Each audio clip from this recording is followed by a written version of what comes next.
Hi, I'm John and welcome to the Jigsaw Puzzler, as today we explore this lovely, beautiful puzzle from Heye. 1,000 pieces. It is Wes Anderson and his movies. The image depicts scenes and characters from 8 Wes Anderson films. I'll take you around the image in a while and point out those movies to you and some of the characters. But I just want to start out by saying that this is an absolute delight to do. This jigsaw puzzle, Heye puzzles are quite good quality, and this is no exception. This one is not a difficult puzzle. I did not find this particularly difficult because there's so much to do on the picture. Some puzzles break down to different zones or different areas that are like individual puzzles in themselves, and this one has aspects of that, although each part does connect to another part somewhere else rather than just being distinct areas, and that makes this puzzle really achievable. The pieces are thick, high quality, and there was not a lot of puzzle dust in the bag. It does hold together, not terribly tightly, which is good because pulling it apart won't be a struggle, but it does hold together well enough to pick up sections and move them around as needed. I've done a time lapse of this one, of course, and you'll see in that I did do the edge first. There is so much variation in the edge that it was not hugely challenging to do. I started down at the bottom and then worked my way around, and then did section by section around the picture. All right, so the 8 movies of Wes Anderson that are to be found on this puzzle are the Darjeeling Express, Isle of Dogs, The Life Aquatic of Stephen Zissou, The Royal Tenenbaums, The French Dispatch, Moonrise Kingdom, The Fantastic Mr. Fox, and my personal favourite, the Grand Budapest Hotel. Each section is not just the only representation of that film on the puzzle. For example, the characters out of Moonrise Kingdom, we have here the scout camp with some of the characters, and then down here on the beach we have the girl and a tent, and then further down the bottom here we have a boy scout. Here we have the Grand Budapest Hotel with the distinctive mountain and the stag on the top of it. But here in front of the shops, we have the van, the pink van from Mendel's Cake Shops. And the characters dressed in purple,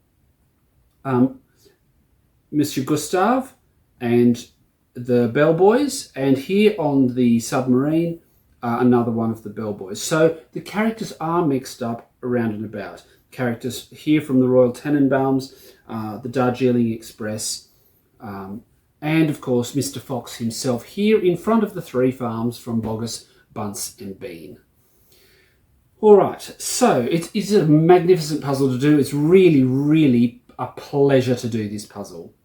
It looks busy, and it is to an extent, but if you follow colours and shapes, then you won't find this a struggle. Even an area like the sky here, there is so much variation that there are really, really very few pieces that are only purely one colour. You'll see that there are these communications towers or power stanchions here. There's a parachutist. There are clouds of different colours. There's a couple of the dogs from the Isle of Dogs in a basket on a wire. There's this lighthouse and flag here. There's, of course, the mountains behind the Grand Budapest Hotel and one with the stag on it. So by the time you make the edge of all of these things, there is very, very little left to actually fill in. Similarly, the blue section through the middle, all of this water has got a huge amount of variation in it. Down this end it's very dark, very deep colours, bubbles, pink fish, and the little deep search submarine. There's the whale shark, and then we move up to lighter colours, different textures in the background as we go through to the different parts of the water area. So even that is not terribly difficult. the hills with the farms on it, Bogus Bunce and Beans farms. Again, striped patchwork looking hills, but each of them very distinctive. There's this orange, this burnt orange kind of hill here in the front, a single colour that is really not found anywhere else on the puzzle, not hard to put together. There's a fair bit of pink in the puzzle. So this building here, the Grand Budapest Hotel itself, this house over here, and the little fish and coral. So picking out the pink, for example, gets quite a bit done. And there's quite a lot of purple on it. The base of the Grand Budapest Hotel, some of the mountains behind it, this building here, this section of a building here behind the Darjeeling Express. There's a bit of a roadway here. This mound here from the Isle of Dogs, part of the rubbish mound or the island. And then these rocks here at the edge of where some of the characters from Moonrise Kingdom are found, and this building here. So if you pull out the purple, there's lots of shapes, colours and textures to sort them by, and you can get quite a lot done. I started with the buildings here at the front because I could pull out a blank colour with the windows. The windows are quite distinctive regardless of what the colour is. So they weren't hard to pull out. I also pulled out the Darjeeling Express and some of the buildings down here.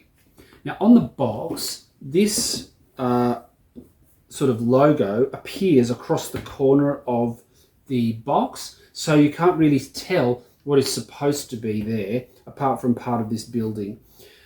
That really didn't hold too many secrets for me. It was not hard to pull out the bits and sort of piece together what actually went there behind this logo. So I worked on it section by section, colour by colour. I did this row of buildings. I did do the train. There's this underground tunnel here with a mole in a little lift going up to a drain. I'm assuming that's sort of a reference to the underground tunnels in the Fantastic Mr. Fox, as their way of surviving the three farmers who are out to kill them. I did do the this section over here, these houses and the farmlands and the scout camp. I did the farms. I really, really wanted to hold the Grand Budapest Hotel, the building itself, till quite close to the end. It's just sentimentality on my part, but I do like that as a movie, and I love it as a movie set. I think it's just a gorgeous movie set. And then finally, probably the most challenging part of the whole puzzle actually is this submarine, because it's divided up into so many bits and pieces and sections. It's not hard, but I think it is the most challenging to put the pieces in the right spot. Everything is in these tiny little frames. It's sort of yellowish coloured or yellowy green coloured frames to pick out the rooms inside the submarine. And there's lots of pipe work. There's a helicopter and various characters standing on it. I think that is the most difficult part of the puzzle, but really not that hard.